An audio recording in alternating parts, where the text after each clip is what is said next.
Messieurs et dames, chers téléspectateurs, bonjour. Bienvenue dans votre émission Débat ouvert. C'est une émission qui reçoit chaque jour un invité de marque. Alors, sans plus tarder, comme vous le savez, nous recevons une autorité aujourd'hui. Nous avons reçu un grand homme qui va se présenter. Bonjour messieurs. Bonjour messieurs les journalistes, je m'appelle Nsan Djongo, je suis un acteur politico-administratif et membre de la conférence internationale des affaires compliquées. Je suis aussi candidat indépendant à la présidence en RDC. Merci. C'est un plaisir pour moi de vous recevoir dans cette émission. Messieurs, aujourd'hui nous allons parler sur un sujet qui coule l'encre et les salives actuellement dans notre pays, le dialogue. Sans plus tarder, je passe directement à la première question.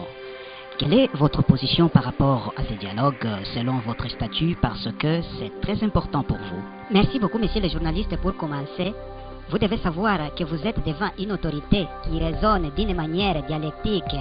Pour revenir à votre question, moi je ne suis pas tout à fait d'accord avec ce dialogue.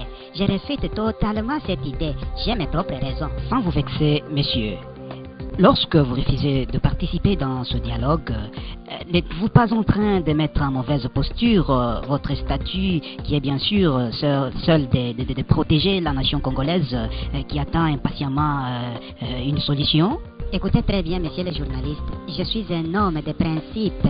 Quand il parle du dialogue, étymologiquement parlant, qui ne sait pas que le dialogue, c'est un affrontement, voulais-je dire, entre des personnes ou des groupes en public. Or, vous le savez très bien que le dialogue se passe dans des émissions télé, questions pour un champion, pas dans la politique. Je crois que je vous ai donné une réponse satisfaisante, hein, messieurs les journalistes. Messieurs, je ne suis pas tout à fait d'accord avec l'argument que vous venez d'avancer. Si nous faisons recours au dictionnaire, on nous dit que le dialogue, c'est l'ensemble entre deux personnes, une discussion entre deux groupes pour aboutir à une solution satisfaisante pour tout le monde, bien sûr. C'est totalement le contraire à ce que vous pensez. En tout cas, messieurs les journalistes, je ne sais pas si vous avez votre grille déontologique. Moi, je suis le président fédéral international des membres de la dislocation. C'est pour vous dire que moi, j'ai lu la signification des mots dialogue dans le dictionnaire Roger. Mais vous commencez à me dire que votre dictionnaire Robert est plus riche que le mien. En tout cas, retirez ce que vous avez dit, messieurs les journalistes. Vous insinuez quelque chose qui risque de vous porter préjudice à la longue. Ça risque de vous porter la diffamation, voulais-je dire. En tout cas, le français est vraiment difficile. Comprenez mon émotion.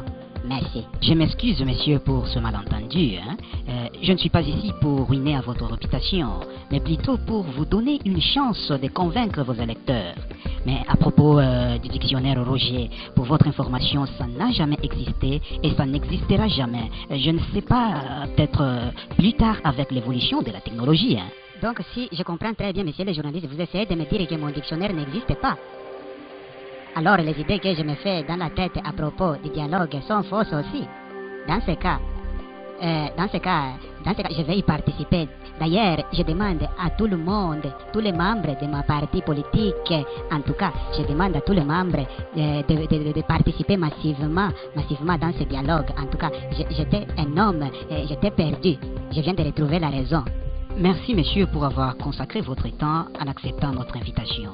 Je ne sais pas si vous avez un mot de la fin ou un message particulier adressé à tout le peuple congolais. Je demande à tout le peuple congolais de consulter un vrai dictionnaire pour comprendre le mot dialogue. Ne vous laissez pas emporter par les gens qui escroquent sur Facebook, sinon vous allez finir comme moi avec un soi-disant dictionnaire Roger. Or, ça n'a jamais existé, que j'ai acheté en ligne. En tout cas, on m'a pris tout ce que j'avais comme économie. En tout cas, je vous demande de rester vraiment vigilant et ne pas semer les troubles dans le pays à cause de l'incompréhension du mot. Merci. Mesdames et messieurs, nous sommes arrivés à la fin de cette émission. Nous vous demandons surtout de rester fidèles, voulais-je dire, à nos programmes. Quant à moi, je vous fixe un rendez-vous prochainement avec le même invité. Merci. Messieurs les journalistes, je sais que ce n'est pas une émission de dédicace. Est-ce que Nakobo Akamuntomoko? Ça va, allez-y rapidement, nous n'avons plus beaucoup de minutes. namulamukia papa, namulamukia mama, namulamukia Nkambo, namulamukia mes enfants, namulamukia tout le monde. En tout cas, merci. Mon numéro est 081 082 083 084 085 086 087 088 089. Merci. En tout cas, moi, je croyais que la guerre et le dialogue plutôt était question de prendre les armes et d'aller se battre au champ de bataille. Or, c'est juste une façon de communiquer avec le peuple et de trouver un compromis. Wonaji, j'ai entendu. En tout cas, moi, je croyais que le dialogue était question de se battre, était question de nous ravir des parcelles, était question de nous prendre nos champs. En tout cas, j'ai trouvé que c'est une bonne initiative pour tout ce que j'étais en train de penser. Niliwazia ya kusema se dialogue ilikuwa ya mkukutano, vya kupikana bichwa, vya kutengana masasi taria. Or, dialogue ni kitu tu kinatufai njuu ya nchi yetu. En tout cas, que Dieu me pardonne. Pour moi, je croyais que le dialogue était une question comme la guerre pour 40-45 jours. C'était question de prendre les armes. En tout cas, je me suis trompé. En tout cas, je vais participer, moi et toute ma famille et mes arrière-enfants.